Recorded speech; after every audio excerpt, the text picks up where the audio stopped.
that lows drop. The NBA is making it possible to watch games. Bro, I ain't gonna lie. We got to pay a lot of money for fucking I know TV it's now. that part of the summer where there's not really much going on in NBA season, so everybody goes crazy when the NBA drops their schedule, and everybody lost their mind talking about who has the most back-to-backs, the biggest winners, and there's certainly a lot of side topics here and there. Opening night is going to be amazing. OKC finally receiving the recognition that they rightfully deserve by not only being featured on Christmas, but also is tied for the most national televised games in the NBA. Huge W for the Thunder, That's the what's defending up. champions. Not so much for the Philadelphia 76ers, though. They're tied for the most back-to-backs in the NBA, which is brutal for a team that's trying to manage both Paul George and Embiid. Boy, that genuinely sucks. And what's probably more important than anything else is that the NBA is finally understanding who are the young stars they have to promote. New Orleans only got 2 national TV games because we all know, bro, Zion's not playing games. We have to move on. We have to move in a different direction. Instead, we start to see a noticeable increase in national TV games with the Orlando Magic and the Detroit Pistons, so we can promote Paolo Banchero and Cade Cunningham because those are 2 young stars that are ascending, so they need to be seen more. I think that's a massive problem that the NBA has been dealing with quite some time. This year, they're finally understanding it, not only with that, but again, with OKC as well and the amount of games that they're receiving. But as they deal with those issues, another one is starting to emerge, and quite frankly, I thought a lot of people thoroughly understood what was going to happen in this upcoming season with all the news that happened last year, but sadly not. For those who are unaware, this upcoming season, your NBA viewing experience will be heavily based off of subscriptions, as NBC and their streaming platform Peacock are now in the mix, as well as Amazon Prime. The NBA is moving more in a subscription-based model. This is something that I think a lot of people overlooked with the news that happened in last year's offseason, as many people mourn the loss of Inside the NBA with our favorite unks and Shaq, Kenny, Charles, and Ernie, as they, yuck it up, gave us all the shenanigans, and we sat there and cried in despair of us losing them, or at least some people. It was a mixed result depending on which side of the aisle. However, way too much time was given to us losing Inside the NBA instead of properly comprehending what was coming up. And what really threw a lot of people by surprise on the timeline was when the NBA dropped their weekly network schedule that outlined how the NBA games would be shown on each platform on a day-to-day basis. And boy, is it really, really complicated. Looking at these schedules, some of these names are very familiar. ESPN on Wednesdays and Fridays, ABC on Saturday and Sundays. Even when it comes to NBC, I think some people Hold on, let me look at that again. Where to watch these games. Some of y'all not young enough to remember. Let me look at that again. So I guess I'm only going to be able to watch Sunday, Wednesday, Thursday, Friday, and Saturday. That shit's so ass. Like, nobody has Peacock. Like, who really has Peacock, bro? Like, real nigga shit. Nobody has Peacock. ESPN on Wednesdays and Fridays, ABC on Saturday and Sundays. Even when it comes to NBC, I think some people understood where to watch these games. Some of y'all not young enough to remember when NBA was on NBC. It's way back in the day before your time. But nevertheless, though, NBC games will be shown on Tuesday and simulcast on their streaming platform Peacock, as well on Sunday, but only after the NFL season concludes. But then you have Monday, where it only says Peacock, and then you see a couple of Amazon Prime days as well, Thursday, Friday, and Saturday to be exact. And this is where it starts to click for a lot of people. Damn, I'm gonna have to start spending more money on subscriptions. And no bullshit. Right. Where all the TV money came from, dog, don't you know? No, that's the reason why all these NBA players are receiving money out the wazoo. I mean, somebody got to pay for all that new TV deal, and it's going to be us. I'm actually so surprised that not too many people recognized this last year. Everybody's crying about, oh my God, Shaq and Kenny, they're not going to be here no more. Y'all just completely decided to overlook the fact that, bro, we're going to have to pay effectively. Us, the consumers, will be paying for this new TV deal. Let me break it down for you. So, for those who may not thoroughly understand how all this is going to break down. Now, before I get to these numbers, because I know for a fact somebody's going to sit there and tell me in the comment section, oh, no, well, technically speaking, I only spend, these numbers are going to vary. First, you have cable. If you want to watch ESPN, you have to have cable. And then once you purchase cable, you will also have access to ABC and NBC. I use YouTube TV, and I do too for the past handful of seasons. Again, prices will vary. However, YouTube TV with another price increase this upcoming NBA Man, season will be $83 a that's month. another. Then That's you have another. League Pass. League Pass has been $17 for the better part of the last decade, so that's going to stay the same. Then you have your local provider, which to me is crazy. A couple of years ago, you could watch your local games on cable, but Man, we have now allowed FanDuel fantasy man, gambling to monopolize our viewing experience, and so FanDuel has now effectively bought up a man. Like, what the fuck? Like, bro. Like, bro. I'm from Michigan, bro. They stopped showing all the games on Fox. Like, I swear to God, they used to show all the games on Fox too. The Red Wings, the Tigers, motherfucking the Pistons. Then they just said, nah, bro, fuck all that. Bally Sports started showing the games. And then Bally Sports went from Bally Sports to now FanDuel. So now we gotta spend FanDuel Sports Network just to watch. I gotta spend money to watch the team that plays where I'm from. I can't watch the Pistons for free. I gotta pay. I can't watch the Red Wings for free. I gotta pay. I can't watch the Tigers for free. I gotta pay. That's crazy. But luckily, I have streaming sites that I can watch that on. Y'all, I got streaming sites I can watch it on. I'm not giving a fuck about none of that shit. I'm still gonna be able to watch the games. But man, though, this shit crazy. lot of like local networks, so you now have to have a FanDuel network if you want to Man, watch that's your local crazy though. games. Here in Atlanta, if I want to watch the Hawks, I have to spend $20 a month to do so. So you add that into the fold. And then That's we have the crazy. 2 new subscriptions in the fold. First, Amazon Prime, which Yup. is $15 a month, and And we then the have Peacock. which is $11 a month. Most people don't understand this, and this is where a major confusion came from. A lot of people just assume that, oh well, if it says NBC and Peacock, I can just easily just watch the games on NBC. I don't need to have a subscription at all. Some of these games will be exclusively streamed on Peacock, especially the ones on Monday. On Monday, That's all those crazy. games will be exclusively streamed on Peacock. And then there's also some events, very important events, some of which I believe happened during All-Star Weekend, that again will be exclusively streamed on Peacock. So you have to have the streaming service to watch some of these games. Again, Oh my $11 a month. So God, when you bro. add in the $83 from cable, $17 from League Pass, $20 for your local provider, $15 for Amazon Prime, and $11 for Peacock, you are now spending $146 monthly to get access to every NBA game possible. Nigga, look at these numbers, bro. You are spending $146 just to watch basketball. Like, I ain't gonna lie, bro. It don't matter where we from. We all should be able to watch, like, the teams that play where we're at, where we stay at. Like, nigga, if you from Michigan, you should be able to watch all the Detroit teams. The Lions, Tigers, Red Wings, Pistons. You know what I'm saying? All them.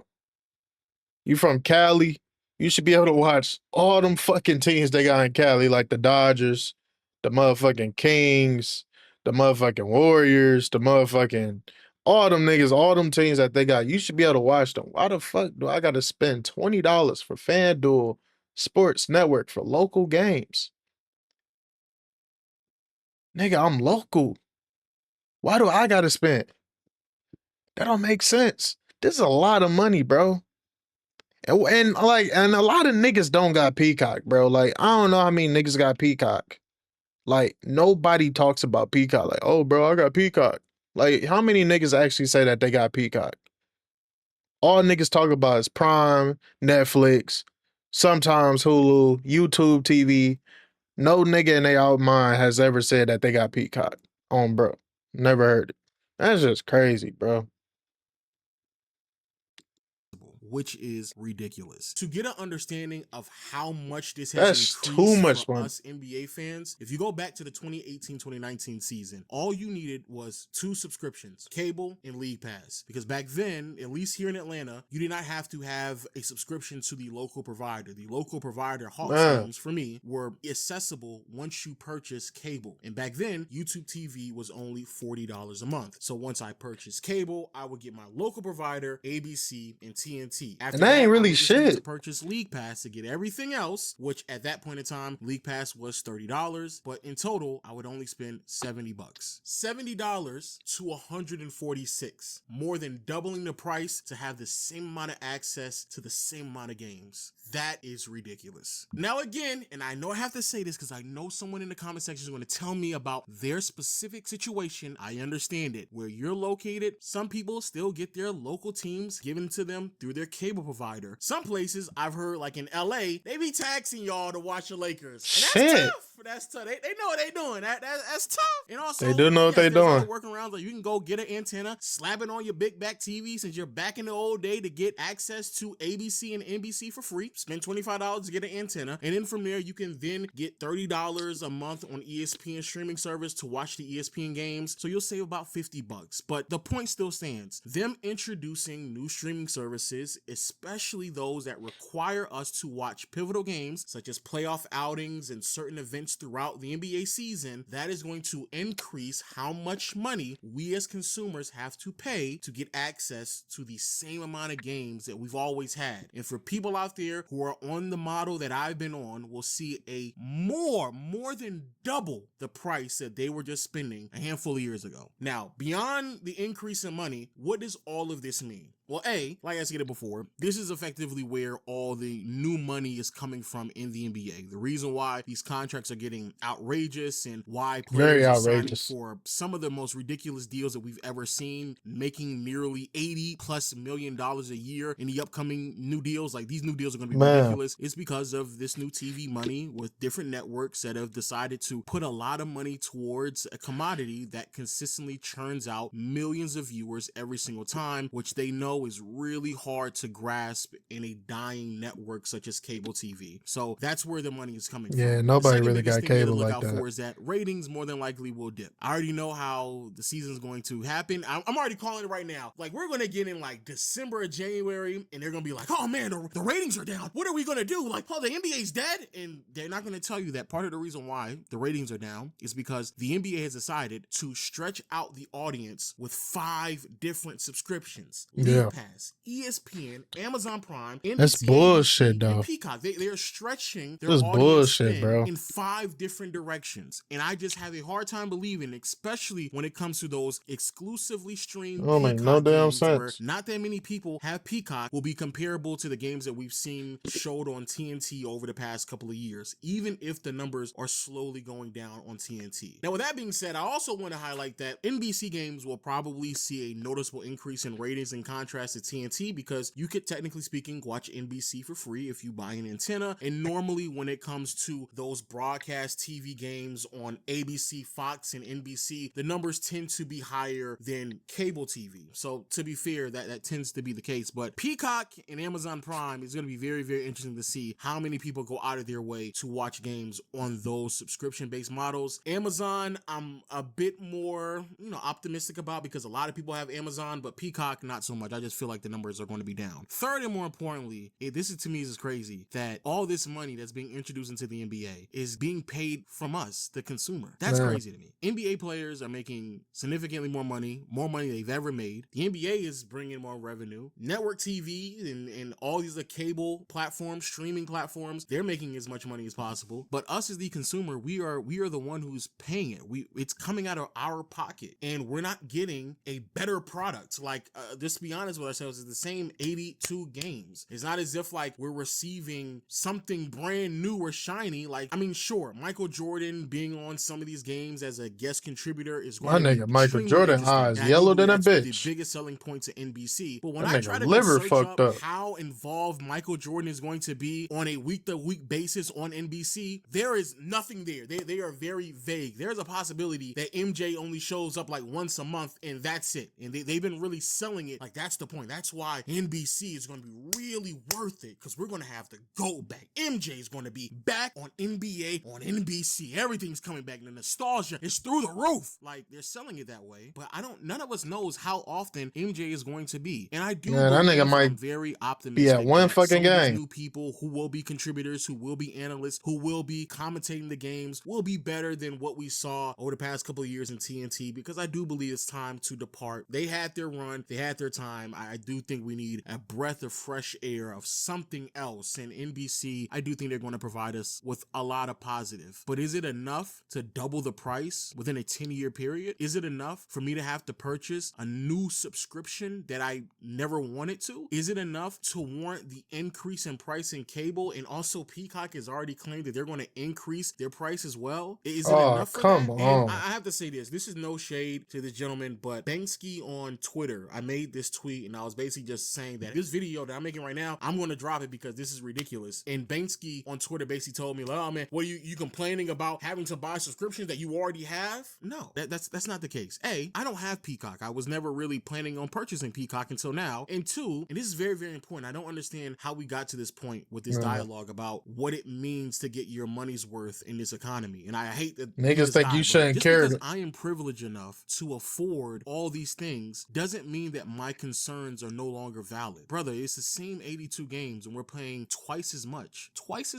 And I'm all pro player. I'm pro player through and through. But I don't want to hear players complain about having to play back-to-backs. I don't want to hear players complaining about not giving their all on All-Star Weekend. I don't want to hear players complain about anything if me, the consumer, has to spend y'all niggas making all that money. I don't want to hear that no more. You all are being compensated to levels in which we didn't even comprehend all that money 10, 15 years ago. So much money that players are starting to make, or they're going to make $1 million a game on some of these max contracts. And it's going to continue to go up and up and up as more of these networks and streaming providers start to understand that sporting events are the only thing that will consistently churn out millions upon millions of viewers for them. It's really the only thing at this point. This is ridiculous. It's ridiculous. And it's actually a huge reason why I have partnered with a platform called Playback.tv, where if you have League Pass, you can pair your I'm gonna do the same shit. Playback TV and watch the games live with me every time I stream. That's the reason why I do these things, so you, the consumer, can at least get something. I'm gonna do the same shit. If you enjoy watching me, you can enjoy watching me watching NBA games. But the NBA really isn't providing much value outside of what they've already been giving us over the past 10, 15, 20 years once they started to introduce cable TV into the fold. And it's crazy. It's not enough that FanDuel gets $20 from us every single month to watch our local teams that we used to be able to watch for free, but they also have to advertise to us in the middle of games as well, telling us the over and unders. Like, goddamn, like, we get it, dog. You want everybody to become a gambler. Like, I get it. We get it, dog. I understand it, bro. So hopefully the viewing experience this upcoming season will be elevated from what it has been over the past. Them niggas want us to gamble and pay for the service. Complain. Please understand, it's because I have literally paid the right to do so.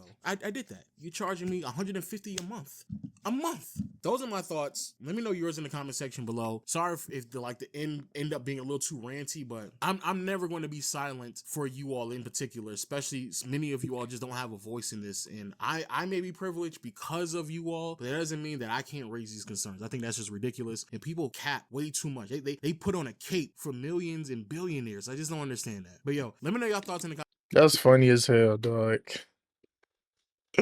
Bro, FanDuel Sports TV, y'all niggas are hilarious.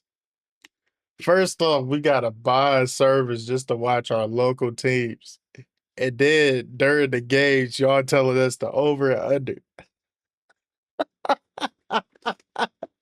So y'all niggas want us to pay $20 for y'all servers and bet on y'all shit at the same time. Y'all niggas crazy. Man, niggas just taking all our fucking money, bro. Well, not me, probably y'all niggas. But they taking all y'all money, bro. That's crazy, dog. Man. Ain't no shout out for FanDuel. We ain't saying shout out to FanDuel. No, fuck that, bro. That's crazy, dude. That's crazy. That's crazy.